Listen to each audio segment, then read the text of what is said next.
After years of searching, we finally caught the culprit. The man responsible for a string of serial murders spread all throughout the state.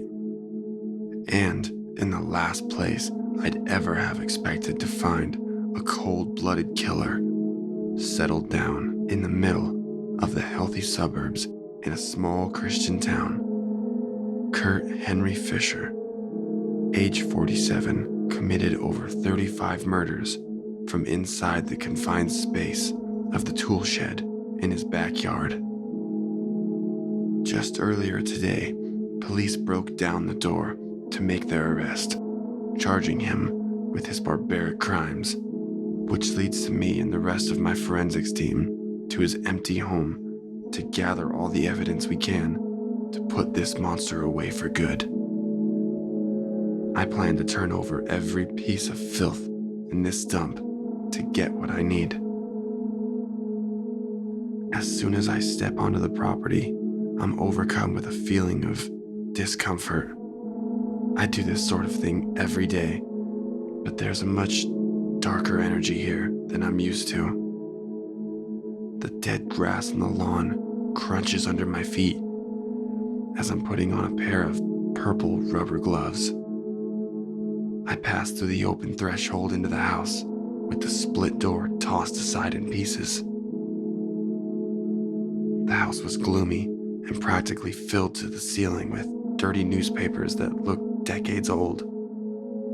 The carpet was torn in large lacerations that spanned clear across the floor, so much that it was unavoidable not to trip over its wrinkled surface concealed underneath layers of newspaper.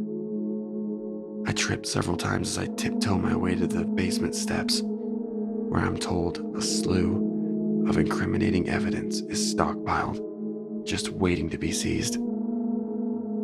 My colleagues are all stood off to the side, assumingly waiting for my venture downstairs into the pit of the killer's lair.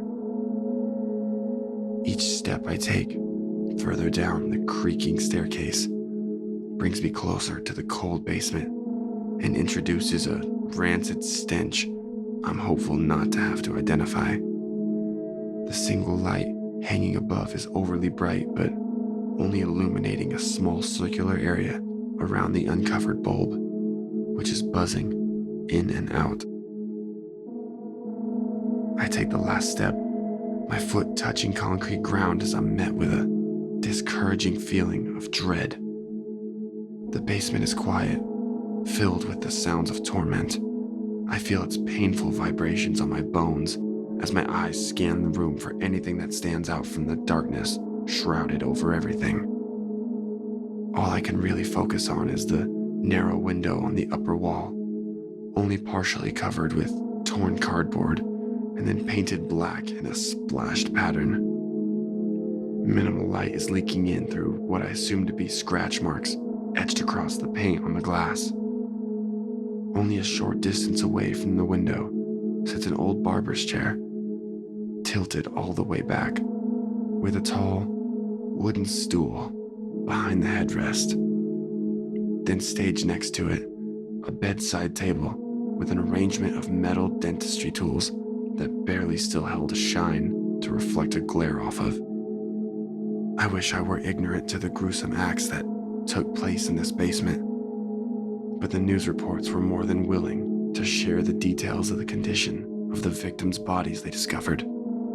Then on top of that, the confidential debriefing I'd been given only reassured me, all of which made that barber's chair very difficult to look at.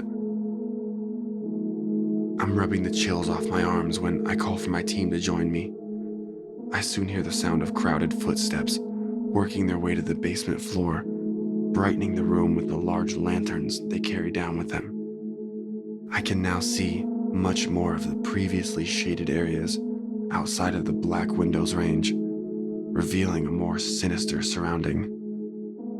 My feelings of discomfort exponentially swells.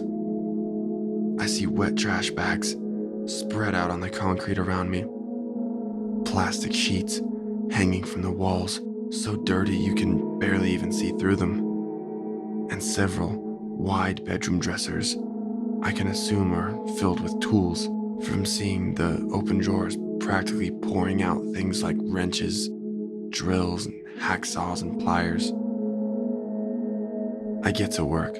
I begin putting together an inventory of items that will need to be bagged and then later tested, starting with samples from the cushions from the barber's chair. My colleagues begin scooping up and bottling the dark liquids pooled over the trash bags. Once I move over to search the contents of the dressers, I see something hung up on the wall behind the plastic sheets.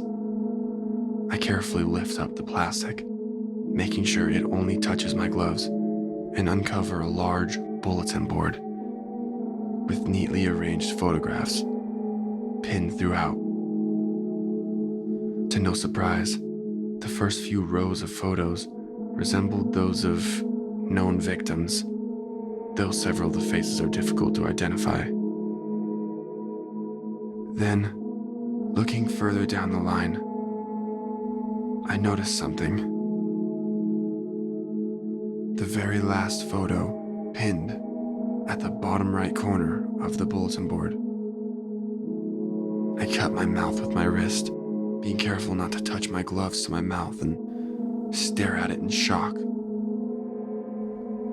I didn't even know this guy. I didn't even know any of his victims. And regardless,